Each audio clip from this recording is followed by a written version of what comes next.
When I think about Donald Trump, vegan gains, and Onision, the fundamental thing they have in common is that they all started doing comedy. And let's be more precise here. Donald Trump, vegan gains, and Onision, their form of comedy was a type of self-parody and self-mockery.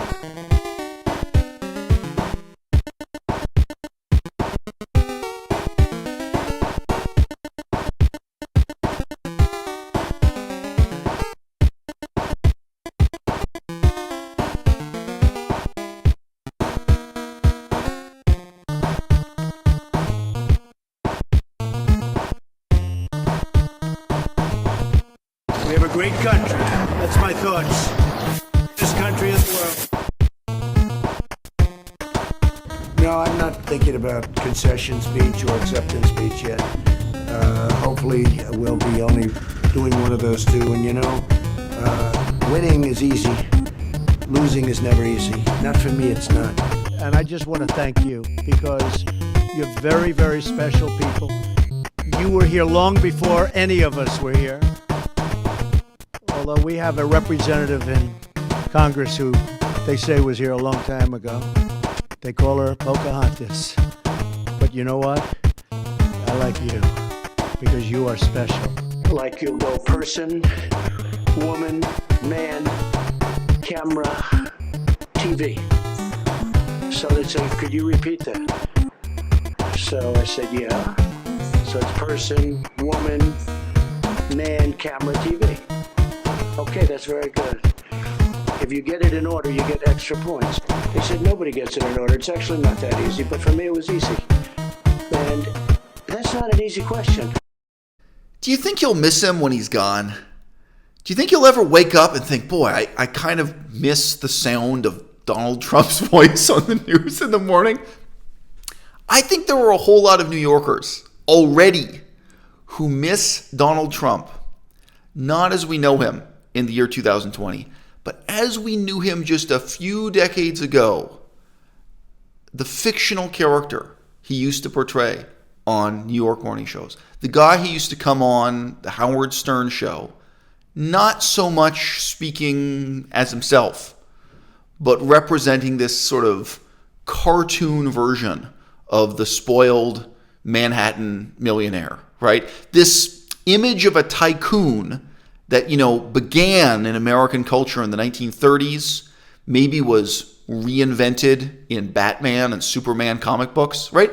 It was Donald Trump playing Lex Luthor. That's what it was. That's what New Yorkers love. That's probably a character they all miss. I have footage I've used on my channel of Donald Trump sitting down with 50 Cent, the rapper, with whoever the hot rappers with him, hamming it up, sitting with Puff Daddy at basketball games for years and years before he was a politician. Really, Donald Trump was a comedian, and his particular style of comedy was self-parody. And it may be hard. It may be hard right now in 2020. But I think there are New Yorkers who, as the years go by, they'll admit that they miss that. Just this wacky character. That's what he was. He was on the cast of characters on Howard Stern.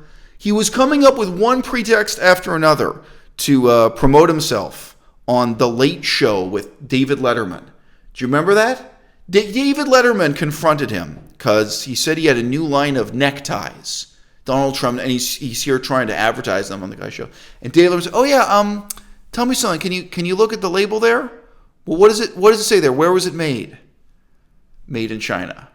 Right? At that time, Donald Trump was, pumping all this anti-China rhetoric against importing things from China. That was the Donald Trump people knew and loved. Not the politician, but the comedian. I think it's fair to say Donald Trump in his own mind never really drew a distinction between fiction and fact. He was someone who wanted to live a lie, and for a little while, he managed to lead a large part of the American public to live a lie with him. Has a single person said to you about Donald Trump that you'll miss him when he's gone? Has even one person in your life said that to you? How about Onision?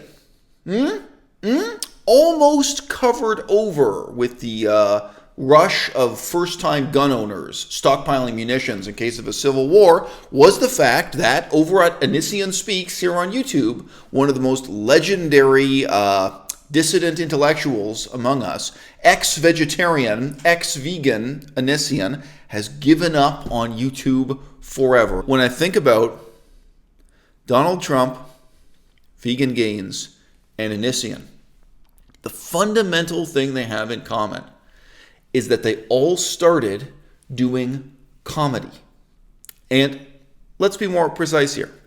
Donald Trump, Vegan Gains, and Onision, their form of comedy was a type of self-parody and self-mockery. Figures like Vegan Gains and Onision, up to a certain point, what they were doing on YouTube was comedy.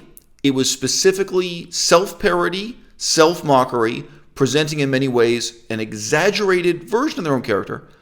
But in all three cases, it seems as if these comedians themselves never really had a firm grip on when the comedy stopped, when it stopped being funny, and when it became, in a strange sense, all too serious. At some point, Onision's channel ceased to have formally written scripts and wigs and satirical sketches, right?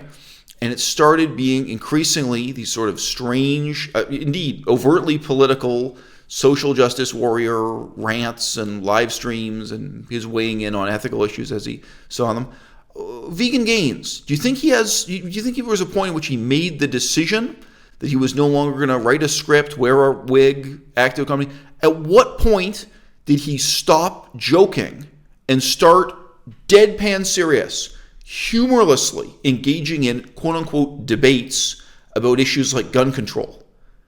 Some of you, your memories may not be long enough. If you watched Vegan Gains during his first year, the year where he rose to fame, and I told you, hey, you know what, just a couple years from now in the future, this guy's going to be sitting there deadpan serious, not a single joke, not a single wig. He's going to be sitting there dead serious, staring into the camera, lecturing you about gun control and abortion. His political view on abortion. And it's not funny, and it's not entertaining, and it's not intelligent. And in all three cases, I think these men utterly failed to appreciate the extent to which public enthusiasm for them and public support for them was simply based on a joke. Ties, shirts, cufflinks, everything sold at Macy's, and they're doing great. #1 selling tie anywhere in the world. Ties? Where are the ties They have made? to work These are too. beautiful ties. They are great ties. The ties are made in where? China? Ties are made in China.